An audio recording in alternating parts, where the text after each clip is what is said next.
Hi everyone, I'm Ali GREYMOND. Today I'm answering questions that came from my Instagram.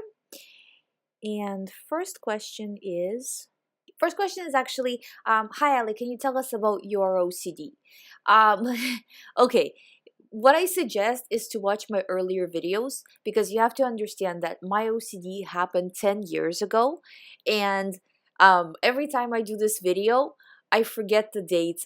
It's like watch the earlier videos. There you will find a more accurate representation of what actually happened. Because at this point, 10 years ago, I really don't remember that much.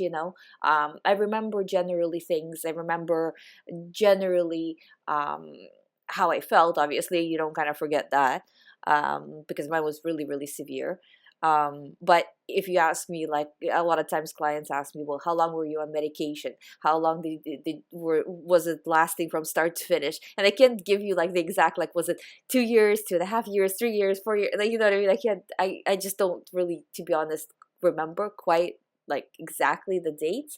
So I do suggest that you watch my earlier videos for like stats. In terms of overall, I think I've had OCD since early childhood, let's say. Very kind of similar story to most people who develop OCD. Born very sensitive kid, eventually developed OCD, lasted on and off. Like a little bit here, a little bit there, which is the story I hear with a lot of clients. And because again, this is when people are really young, right? It's not a constant thing. Like with kids, it's more like an episode that will last a month or two, maybe, and then nothing for maybe a year or two. So parents don't really take a lot of notice because it goes away. But the more you enter young adulthood, right? So I would say like 18, 19, 20, up to that point, you might notice different things. For me personally, the one thing I can say that I don't think I've said in previous videos is that I noticed general anxiety before it turned into OCD. So I felt panic before, I guess, my mind clicked into the first OCD topic. And I went through quite a few themes as well. But before it clicked into the first topic, for a while, I was just kind of just feeling really, really anxious. And then I got onto a theme, and then, went to another theme. And um, I saw pretty much, well, when first I didn't understand what was happening. It all started with HIV OCD. And then then I went to the doctors to get a test, and that didn't work. I got another test. After about 1 million tests, they're like, clearly you don't have anything like that. Um, and then it went to different themes and just really cycled from one to another. In the meantime, I saw psychologists, psychiatrists. They were all kind of pretty much what everybody else's experience that I talk to is. They prescribe medication. They give you very little information on what OCD is, why you're having these thoughts, and then when the theme switches, and I was actually maybe luckier than most, is that at least I was started on ERP pretty much since the beginning. But they had a lot of kind of blind spots in ERP where I was not understanding why I was doing it. So they were like, here's a hierarchy, follow the hierarchy, you'll recover, goodbye, you know, basically like that.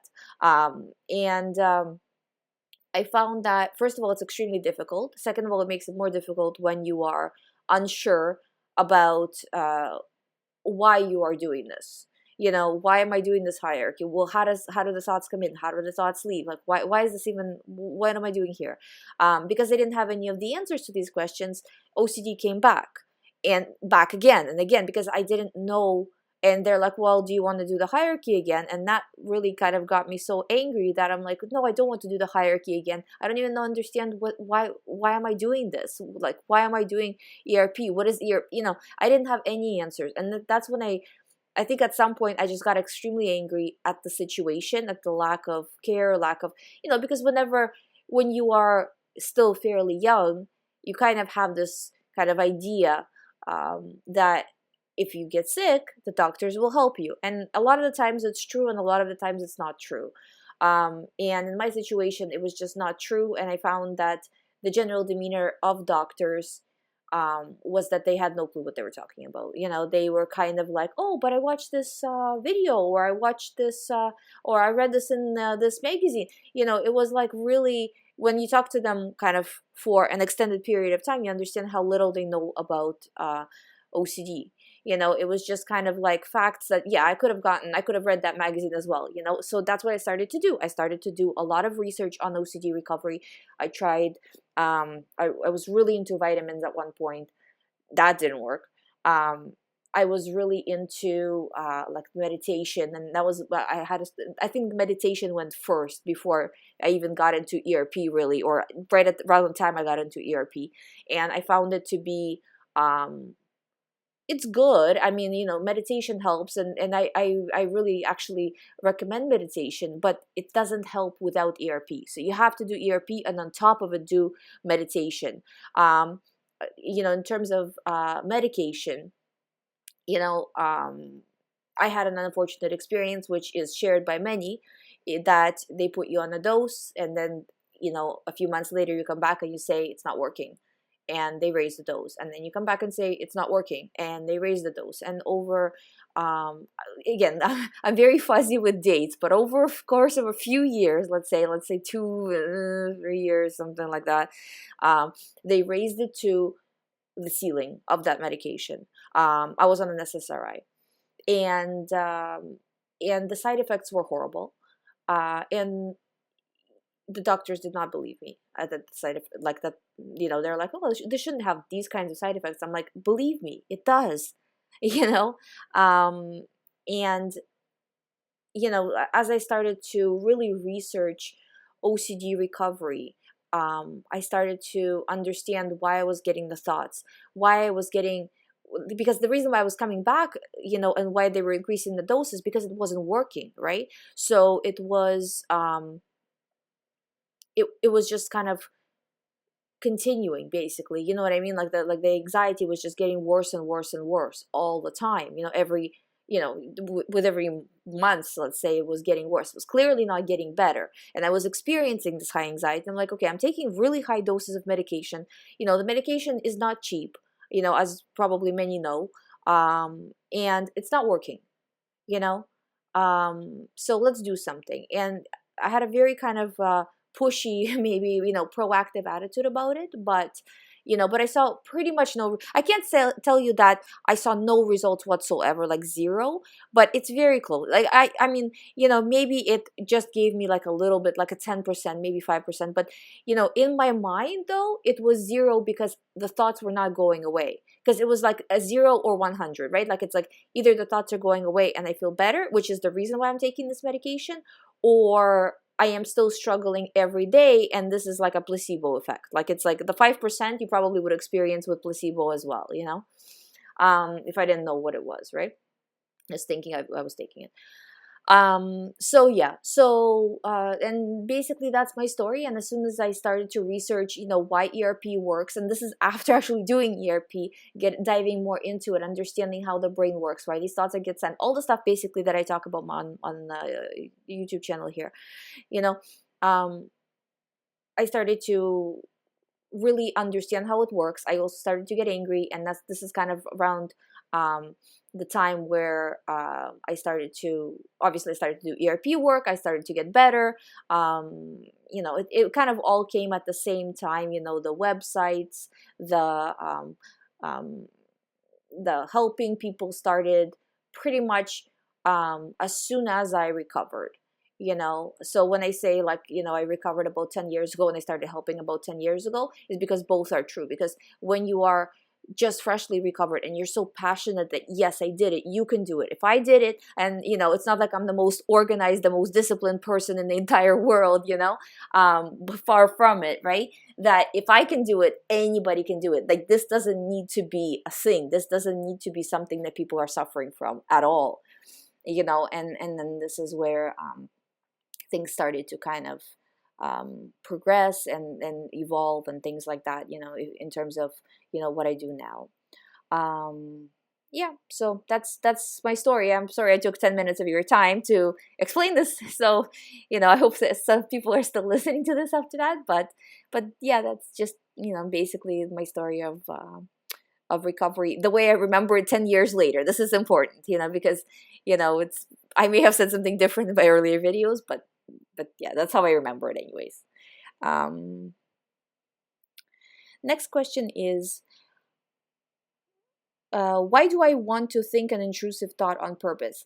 So in terms of sometimes OCD comes with feelings of urgency and feelings of an urge, generally an urge.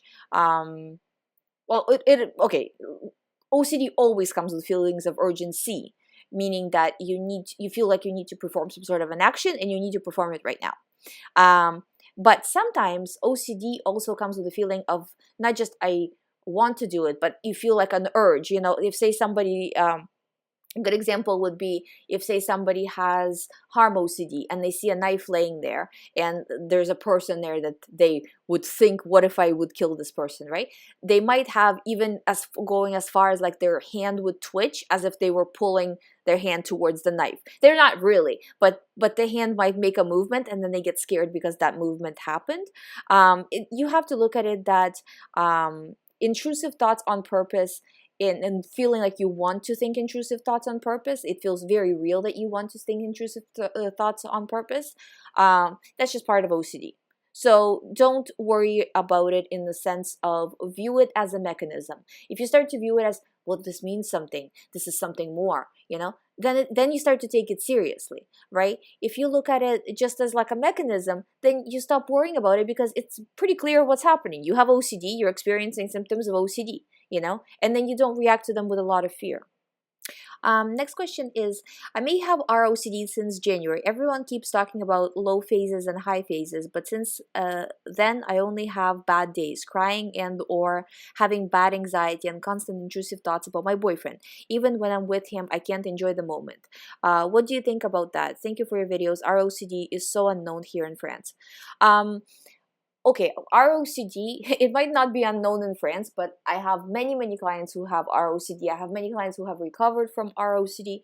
It's very, very common. The problem is chasing the feeling. When you're with your boyfriend, you have to be like, I feel how I feel, and it doesn't really matter, This goes for any type of OCD, even like HOCD kind of feeds into the same thing, right? That I feel how I feel, it doesn't matter, choosing to move on. So you're not saying that, yes, I am gay, or yes, whatever it is that you have in terms of ROCD. And the other kind of way that this can demonstrate, this can show itself is because if you look at it, right, relationship with a person would be called ROCD situation, right? Like ROCD.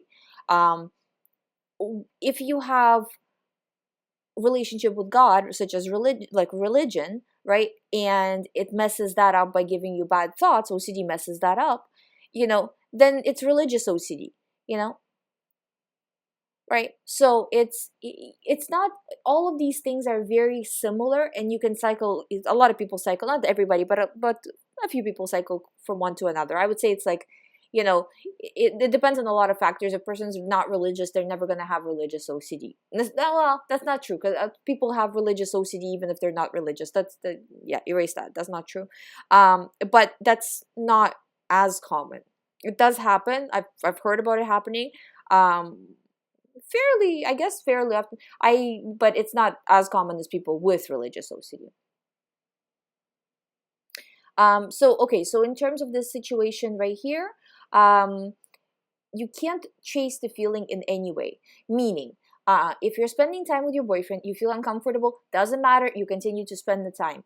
A classic example of ROCD is two people are technically spending time. He's technically doing ERP. Good. But they're sitting very far away from each other. Right? Like they're on the couch, but they're far away from each other, right? Or they're in the same space, but they're not really talking. You know what I mean? So there's no, like a person is guarding themselves against being too close with the person because they have whatever thoughts, fears, situations, right? The ROCD related stuff. Yeah, and the more you do this, so basically those would be the exposures for you. And the more of these exposures you will do, the better you will feel. So basically all the time doing exposures. Next question is, I have sensorimotor hyperawareness OCD about noticing breathing light particles associated with different light conditions. I fear that I fear this awareness of bodily sensation will not go away, and I fear it will keep me from functioning consistently. I am a medical student and I care a lot about studying and getting high grades. When studying reading, I fear I will notice light particles while I read. I fear that they will distract me from getting to understand the content. The same thing with noticing many other sensations. I fear I would fail as a result of not being able to study. My question is, when I keep on noticing the sensations excessively, I get angry and sad. I would become very upset with not being able to study. I keep on trying to get the content as good as I should. I would repeat the text and repeat until I get a good grasp on it. I'm not rereading because I think I didn't get the content, but I'm rereading because I didn't get the content due to being overly distracted by my sensations.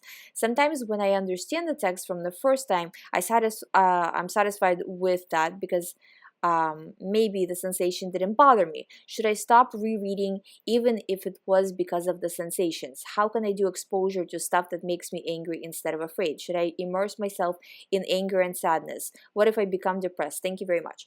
Okay, so in terms of like homework, these kinds of things, like school related stuff. First of all, this is extremely common, and the more you follow what OCD is telling you to do, the worse it's going to get. And you have to have a very clear understanding of that. Right now you have two choices. You can reread, which will cause you to do better in school. That's probably true because you're absorbing more, because your mind is on about a million things. It's on OCD. It's devoting actually all of its time to OCD, but it's also on it's on everything else as well. So it's kind of like it's spread very thin. So it's either you do ERP and you recover from OCD right now, or you reread. But it's, since you're saying you're a medical student, I'm assuming you still have quite a few years to go. And if you don't do ERP for it, you will start to get worse. So it's, if you say, if you would have told me like I have a month left of school, understanding the situation, I would just say just finish school and then focus on it, but it depends on how long you have left, so I would say what usually I would do in these situations, and I get this not just with students but with people in jobs where responsibility is a very high priority. So what I would do is I would only reread when it's something important. So say, for example, do it 80% you do not reread, but 20% of the time you do reread. And that kind of gives you a little bit of a window, a little bit of an opportunity, right? And start cutting it down. You have to understand that as you refuse, your brain fixes itself. So right now it's very difficult for you to not reread and at the same time understand what, from the first try, what it is that you read. Right? It's not always going to be like this. It will fix itself where you can just read once and the anxiety won't be as high that you don't remember anything, So it's just a temporary thing. And I mean, cut it down as much as possible, but you probably should eliminate it completely. In terms of anger, and sadness, you wrote it right here, right? What if I become depressed? So that's kind of like the face of OCD. What if I become depressed? So you say, maybe I'll become depressed. Maybe I'll be the angriest person and also the depressed person. Maybe I'll go kill somebody and then I'll be so depressed I can't get out of bed. And that's what I'll just be doing. Going out and killing people, then being depressed. Like really get so sarcastic with it. You know what I mean? Like this is silly. I'm moving on. You know what I mean? Don't try to defend yourself in your mind, like, no, this wouldn't happen because of this and this, or you know what I mean, I have to, like, don't take a defensive position, take an offensive position. Also, I keep forgetting to mention this, for sensorimotor OCD, if you have sensorimotor OCD, a good book to read is Dr. John Sorno, Mind Body Prescription. It's not written specifically about OCD, but it really does explain the symptoms, that the physical symptoms that people experience, that especially symptoms such as pain, where, well, what does that mean? Well, why was this happening? So I really do recommend that book. Next question is, my ROCD is getting worse and worse. New thoughts are coming in and I can't stop myself from feeling that they are true. I do not want the thoughts and I don't know how to go about it anymore. Please, any advice? So, okay. What you're saying here is, I do not want these thoughts and I don't even know about it anymore. I can't stop the thoughts. I can't stop myself from feeling that they are true. You don't need to stop yourself from feeling anything, okay? Thoughts are just coming in. They're just blah, blah, blah that your brain is sending. But it's because you've taught it that this is dangerous. It's not sending just the thought. It's sending the fears, the anxiety, the feeling that it's so real. Believe me, every single person who I've talked to who has OCD, every single person said, yeah, these thoughts feel very real. That's just how it goes, So you just have to say, yeah, they feel very real, and so what, and I need to be moving on. And then over and over, you're choosing to move on, and again, with our OCD, just like the earlier question, don't avoid spending time. Don't make any kind of allowances for OCD compulsions, right? Whether they're mental, such as analyzing, or physical, such as avoiding this, avoiding that, doing things slightly different way, trying to figure out your thoughts, mostly it's just analyzing the thoughts that are OCD. There's physical compulsions that are attached to it, but it's mostly analyzing. So you really need to cut down on how much analyzing you are allowing yourself. You can't be analyzing more than you're not analyzing, because that means you're taking more steps back than you're taking steps forward. And then, it then makes sense why you're not recovering, right? Because you need to show your brain that these thoughts do not matter, even though you feel like they're real right now. Next question is, can you tell us the little signs of recovery to look after, and maybe what life feels like after recovery, the positive stuff to be excited for? I think knowing what good things are ahead of you really drives you to resist doing compulsions. Also, have you ever heard of or treated someone with suicidal OCD? A gigantic fear of committing suicide, also an intense fear of becoming depressed. I really wonder if there's anyone out there besides me. This is very common, very, very common. Oh, and also, have you met people that compulsively Google and research the stuff their topic is about?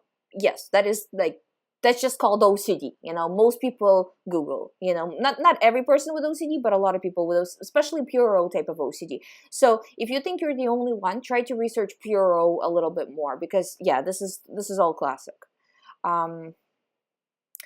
I figured it was a compulsion when I read an article about OCD where it said, if you're reading this article for the 5th time, this is yet another compulsion. Great, that's perfect, exactly. And honestly, it was probably the 8th time I read it, just to be sure I wasn't depressed or suicidal and I just had intrusive thoughts. Yeah, and that is exactly true. So for suicidal OCD, right? So basically, however you imagine that you would kill yourself, right? So obviously you need to be safe. I'm not saying anything unsafe, don't get my words mixed up, please. But say, for example, a good example would be this. I'm going to kill myself with a knife. So you put a knife next to you and you sit for 15 minutes. And at first you're going to be like sweating because you're so scared. And after a while it will just normalize and you'll be like, I don't care, So you'll start to go on your phone, not for Googling, but just because you're bored. It's going to start to, the anxiety will start to dissipate. You just need to suicidal OCD is not different than any other type of OCD. Just don't Google anymore. Don't Google depression, same thing. It's like, oh yeah, I'm super depressed. I'm going to kill myself now because I'm super depressed, for sure. That's exactly what's going to happen. I'm just going to have a knife right here and I'm going to kill myself because I'm super depressed. Or I'm going to get super depressed and then kill myself. I'll just wait here until that happens. Really try to attack it sarcastically, because this is not your situation, and a lot of the times doctors kind of ask, well, do you feel depressed? Well, yeah, I feel depressed. I have OCD. Wouldn't you be depressed if you had OCD, right? Like that was the silliest thing when I was going through it. It's like, clearly I'm not happy right now, so it would be kind of abnormal if you were happy while having OCD, then That would be another diagnosis.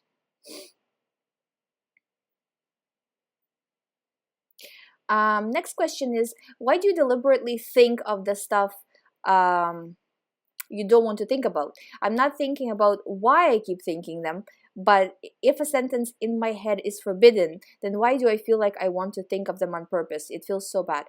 This is just how OCD goes.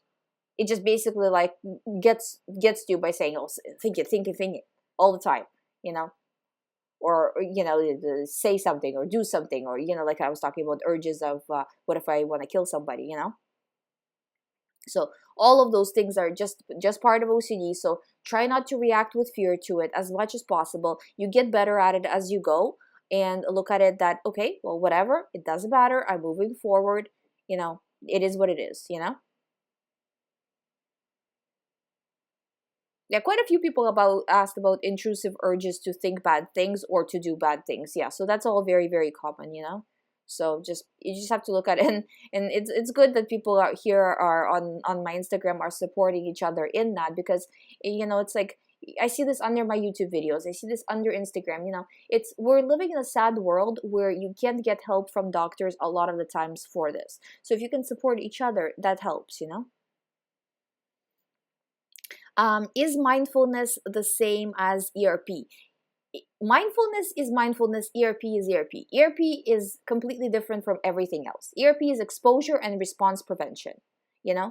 Mindfulness is seeing those exposures as, okay, they have nothing to do with me, this is separate, this is just OCD, that I need to overcome. I need to do these exposures to feel better. It's gonna be painful, right? You're kind of like looking at it almost through a third person kind of position. You're not looking at it through the first person where you're heightened on emotions and everything. You're just looking at it like, okay, this is what I need to do, this is what I'm doing. That's more mindfulness.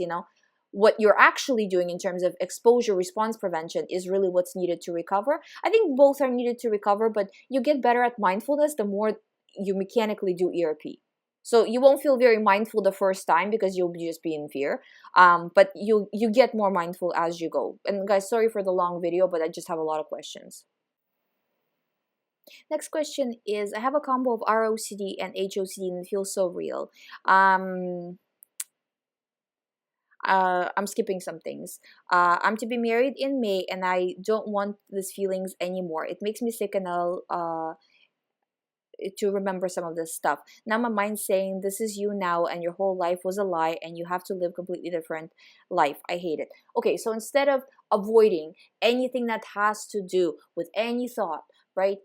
What you want to say is like, okay, yeah, bring on more of HOCD thoughts. Go ahead. I don't care. You know what I mean? Doing more exposures with that stuff, right? Meaning like a YouTube video of say some same-sex couple doing an interview, like one of the Hollywood stars, right? You know what I mean? Just watching that, saying like, okay, I can watch it. So what? And an OCD will be like, oh, this is what you want. This is what this is what you are. And you just want to say like, okay, whatever, OCD, I'm not buying it. Very calmly, not reacting. The feelings will feel very real. That's how HOCD gets people, is because, well, it feels very real. Well, how can it be false if it feels so real?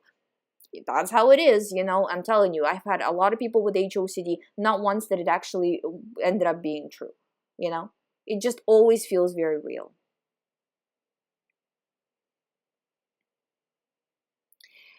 And last question I have is, do you have any experience with people that both have OCD and other anxiety disorders? I've been diagnosed with like 4 anxiety disorders, but they all kind of morph together. OCD ruminations, GAD worries kind of look the same, and the social anxiety disorder part kind of feels like also part of OCD. The topics that my anxiety OCD revolve around is always something that I love.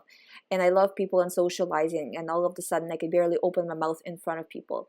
I was also diagnosed with panic disorder, but I feel that the panic attacks would disappear if I wasn't afraid anymore. Is there a possibility that I should treat all disorders the same? I guess exposure is the way for all kinds of anxiety and phobias. Absolutely. Just do exposures. Honestly, just do exposures all the time. Depending on where the person is in the world, and I talk to people all around the world, so I kind of like see different ways different countries treat it. Some people, some countries like to, or some doctors maybe specifically like to really break it down. This is this, this is that. But overall, it's anxiety, you know, like even if we take a phobia, say a phobia of snakes. Well, if you're in a situation where you're going to be around snakes all the time, right, then you probably might want to take care of that. And how would you take care of it? Well, you have to do exposures, because if you're avoiding the cage where the snake is like it's the plague, you know, or the aquarium, whatever they're called, right, then it's going to continue to get worse, right? And that's a phobia, right? Social anxiety I discussed in the previous video, so it's kind of fitting that you also put it down here, right? Because it's you know, just I literally just talked about it, so it's you know, it's a good thing to mention here as well. Thank you so much for doing that, because it's social anxiety when you're feeling so bad, right? When your OCD is 10 out of 10, yeah, you're gonna have panic. Yeah, you're going to feel like you're having a panic attack. Yeah, you're going to have trouble stringing two words together, especially when this is your specific theme. You know, all those things are just part of OCD or whatever it is that you want to label it as, you know. We have a label for it called OCD. You can label it anything you want, but the point is to get rid of this and get better, you need to do exposures all the time, you know, and you need to take it seriously, because if you do exposures, a lot of the times I hear people do exposures, but at the same time, they're doing a lot of compulsions. So if you're at 50-50, you're not really training your brain anyway. You know, you need to be focused on going forward more than you're going back, and significantly more. You know, it's okay if you're starting at 0, meaning you're only doing compulsions, but you have to push yourself further and further and further. So as time goes on, your ratio changes, where 80-90% of the time you're doing exposures and not doing compulsions. Maybe 20-10% of the time you're doing compulsions. That's it. Then you're sending a very clear message that you can recover. You don't care about these thoughts. That this is all OCD. You're not buying it anymore. And then that's when you recover. You know, I'm telling you. You know, this is not. I didn't learn this from the book. You know, I learned it practically through my own experience, and then through the experience of those I talked with. You know, for 10 years. Believe me, if for 10 years I do this pretty much every day, you know, it started kind of like, it wasn't every day right from the beginning, obviously, but it became more than a full-time job, basically, you know.